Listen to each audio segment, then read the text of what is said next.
Hello, I am here with your March 8th, 2021 tarot. I'm going to use the Santa Muerte Tarot, and as you can see, I've shuffled off screen yet again. Wah, wah. Sorry, guys. Just not feeling super great. My knee injury has been acting up the last few days. Along with getting to know the new device, I think I've got it figured out well enough. Just need a little bit of energy to feel a little more camera worthy.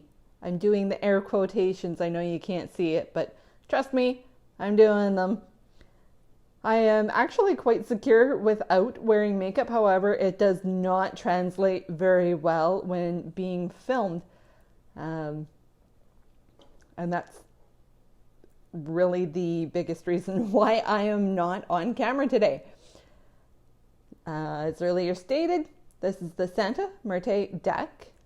I pre-shuffled quite well beforehand and got these cards, and the cards had a lot to say. They kept coming out in great big bunches. The messages altogether did make a lot of sense. However, one card that kept coming out was the World card. Now, the World card has been coming out frequently. And I spoke to a friend of mine earlier today and did a little bit of insightful reading, and the World card came out yet again in that reading. So we're going to talk about the World card for a bit because it is Major Arcana. It is the end of the cycle. The World card is the last card of the Major Arcana. And a lot of us are really starting to feel this shift and change coming. I know I have really briefly kind of mentioned it probably about a week ago. I can't pinpoint which day. I really honestly don't remember. But I know I have spoken about having a gut feeling that something was happening in March. Initially, I thought March 15th. However, the World card is numbered 21, which happens to be the day after the spring equinox. Great day to start a new cycle, right? That's when the world has its biggest rebirth and reawakening. Great time to start a new cycle as well. Now, the card that came out before the World card is the Six of Pentacles. Talks about flow, particularly in things that relate to your money, employment, things that are tangible. Your money flows in, money flows out. It's really simple. You get paid, and then it goes out when you pay your bills and buy groceries. Things are sustained, life is sustained. It's pretty status quo. With the Six of Pentacles, there is a bit of a feeling of generosity. So maybe you have been saving very diligently, working very hard, and now you've got just a little bit extra and you're feeling generous. Now that generosity, oh good grief. You would think I am just learning how to speak. With your generosity, that could be something simple as ordering pizza. It could be picking up that small bouquet of flowers. It doesn't have to be anything grandiose or very costly. It could just be a very nice gesture. Now on the bottom of the deck, we have kind of the undercurrents that is happening. And it's something that happens when change is on the horizon, is people start getting scared. And we have the Five of Swords. And right underneath that is the Five of Cups. Both of them talk about fear. There's sadness as well. And I'm going to talk about these two cards together, partly due to the fact that they do correlate to one another in this reading. The Five of Swords is feelings in your mind or thoughts in your mind, and Cups is your feelings. Five of Cups talks about disappointment, grief, and sorrow. Five of Swords is conflict. There is technically conflict in both of these cards, but when you take the numerology of 5 and 5, you have change. And it was literally 5:05 on my timer as I said that. So change is coming. It's coming faster than some of us are comfortable with. Some of us are feeling a lot more generous in our giving change the benefit of the doubt. And for those of us who are willing to change, things are about to spring forth anew. For those who are not so willing to accept the change, things are still going to spring forth. We're just going to have some heavy hearts and heavy minds to go along with it. Now, it is natural that when things in our lives and the world around us is changing, to be worried and to have some fear as to what is happening. The one good thing is look at how cheerful and colorful the background of the World card is. I'm going to try and hold still to hopefully not make any of you motion sick, but I'm going to zoom in a little bit more on that card. Look how happy she is. I know she's dead because Santa Muerte are all about the dead. But look at the colorful background. To me, it looks like bright spring colors and possibly Easter, depending on your religious beliefs. Now, she is holding a scythe, which is often associated to the Grim Reaper. But the Grim Reaper is also often associated to the Death card.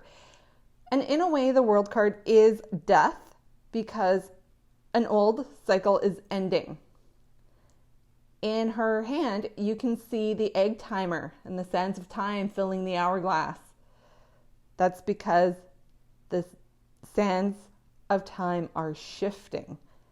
They do feel like they are moving a little bit faster, but that often happens as we start to come out of the winter season. At least winter for those of us in the Northern Hemisphere. For anyone in the Southern Hemisphere, it is slightly reversed due to the fact that you guys are heading into fall.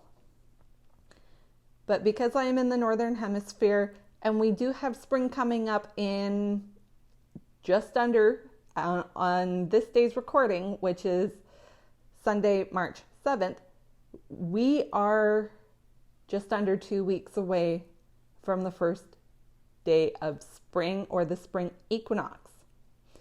We will have our daylight savings time happen in between there. And that's when I think time is really going to start moving. And that is when this energy is towards change is going to start picking up. That's if this change doesn't start happening then. I do believe this change could be happening closer towards March.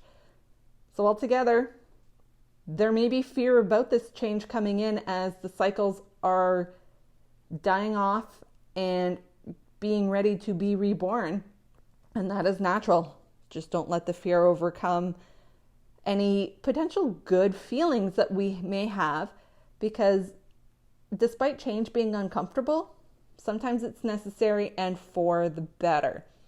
Now, I did pick a couple of cards. Well, technically I didn't pick them. I shuffled the deck and the two cards came out. We have two very interesting oracle cards through the Wisdom of the Oracle. Now you're going to see my hand come through and I'm going to move these cards just so we can see the oracle cards much clearer. Sorry for the big old hand. The first card we got, Come to the Edge. This is very much the energy of the Fool, where the Fool is going closer to the edge of the cliff and getting ready to jump and take a leap of faith into something new or something unknown without really looking. And as you can see, the figure is not looking towards the edge. The figure is not focused on taking the leap. The figure is focused on the hearts that are trailing behind her. That's partly because she's doing this with love.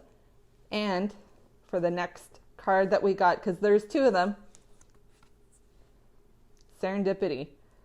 And this card is exactly what it sounds like. and what it looks like with the 4-leaf clover imagery. Energy is shifting for the better. We may even be a little more lucky, particularly as we start leaving or preparing to leave the watery depths of Pisces and start heading into Aries. We also have a new moon this week on March 11th, which is Thursday. And there is some very big energy that is supposed to be helping us turn the tides in our manifesting. It's supposed to be quite powerful. I will speak a little more about this closer to the date. We still have a few days away before the moon starts changing signs into, I believe it's Pisces.